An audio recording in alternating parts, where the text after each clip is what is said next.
ஆண்டவருடைய நாம மகிமைப்படுவதாக. அன்பானவர்களே, இன்றைய வார்த்தைக்கு உங்கள் அன்புடன் வரவேற்கிறேன். இன்றைய தியானத்துக்காக அப்போஸ்தலருடைய நடபடிகள் 13வது அதிகாரம் 52வது வசனத்தை வாசிக்க கேட்போம். சீஷர்கள் சந்தோஷத்தினாலும் பரிசுத்த ஆவியினாலும் நிரப்பப்பட்டார்கள்.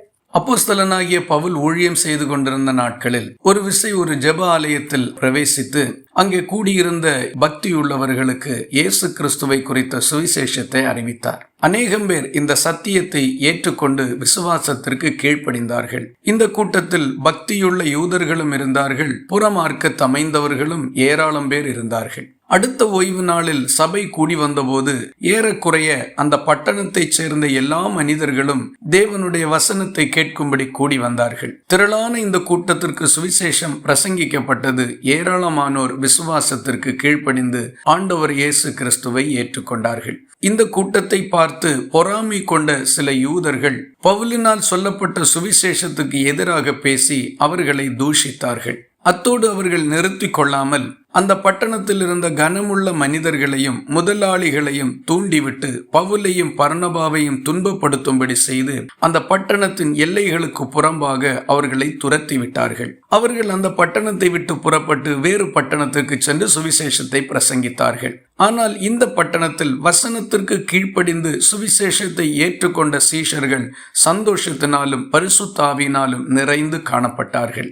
அவர்கள் மனுஷர்களால் வந்த தீமைகளையும் நிந்தைகளையும் அவமானங்களையும் நினைத்து வருத்தப்பட்டு துக்கப்பட்டு கவலைப்பட்டு அமர்ந்திருக்காமல் தேவன் தங்களிடத்தில் செய்த மகத்தான காரியங்களை நினைத்தும் கண்டும் அதற்காக ஆண்டவரை ஸ்தோத்தரித்து சந்தோஷத்தினால் நிறைந்திருந்தார்கள். இதுதான் ஒரு உண்மையான கிறிஸ்தவ வாழ்க்கை. மனுஷர்களை பார்த்து அநேக நேரங்களில் நாம் தேவனிடத்தில் உள்ள நம்பிக்கையிலும் விசுவாசத்திலும் குறைவுபட்டு இடறி போய்விடுகின்றோம். ஆனால் தேவன் செய்த நன்மைகளுக்காக அவரை சார்ந்து கொண்டு அவரை துதிக்கும் போது நாம் இடறி போகிறது இல்லை.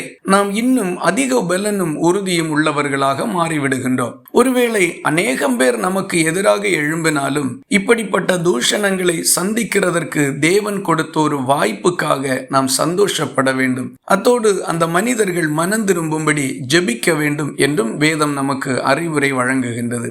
ஆகவே சகிக்க வேண்டியவைகளை சகிப்போம், துதிக்க வேண்டியவைகளுக்காக துதிப்போம். உண்மையான ஒரு கிறிஸ்தவ வாழ்க்கையை இந்த ஜனங்களைப் போல சமாதானத்தோடு வாழ்வோம்.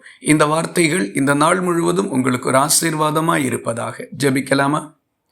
எங்களை நேசிக்கிற அன்பு நிறைந்த நல்ல ஆண்டவரே, நாங்கள் உம்மை நன்றியோடு துதிக்கிறோம். பிரச்சனையான நேரத்திலும் சந்தோஷத்தோடும் பரிசுத்த ஆவியினாலும் நிரப்பப்பட்டு மகிழ்ச்சியாக வாழ்ந்த இந்த சீஷர்களைப் போல நாங்களும் எங்கள் வாழ்க்கையில் துன்பங்களும் கஷ்டங்களும் சூழ்ந்து கொள்ளும் போது நீர் செய்கின்ற மகத்தான செயல்களுக்காக உம்மை துதித்து சந்தோஷப்பட்டு முன்னேறவும், மனுஷர்களால் உண்டாகின்ற அவகீர்த்திக்கும் தீமைக்கும் எல்லாம் பதில் செய்யாமல் அவைகளை சகித்து கர்த்தருக்குள் முன்னேற எங்களுக்கு வேண்டிய கிருபையையும் மனப்பக்குவத்தையும் தாரும். ஜெபத்தை கேட்டதற்காக ஸ்தோத்திரம். இயேசு கிறிஸ்து மூலம் வேண்டிக் கொள்கிறோம் எங்கள் அன்புள்ள நல்ல பிதாவே, ஆமேன்.